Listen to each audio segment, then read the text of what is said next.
Guys welcome back to YouTube channel. ઘણા time પછી અમે લોકો મળ્યા છે અને આજે છે મહાશિવરાત્રિ. સો રાતે શિવજી કી સવારી નીકળવાની છે, તો અમે એ જ જોવા માટે અમારી સિટીમાં નીકળ્યા છે કે શું તૈયારી ચાલી રહી છે. અને વોટ ધ શું બોલું યાર, તમે ક્લિપ ખાલી જોજો કે ભાઈ શું તૈયારી ચાલી રહી છે, શું સિસ્ટમો લાગેલી છે. રાત્રે તો મજા પડી જવાની. શું કે ભાઈ રાહુલ? એક નંબર ભાઈ, મતલબ એક નંબર માહોલ છે સિટીની અંદર. તમે એકવાર આવો, અગર ફ્રી હોય તો આવો.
સો ગાઈઝ, હર હર મહાદેવ, જય શ્રી રામ, જય શ્રી રામ, જય સિયારામ.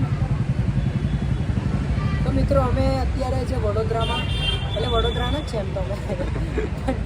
આ તો રાત્રે શિવજી કી સવારી નીકળવાની છે, તો એની તૈયારી જોવા માટે અમે નીકળ્યા છે બપોરોમાં. તો મજા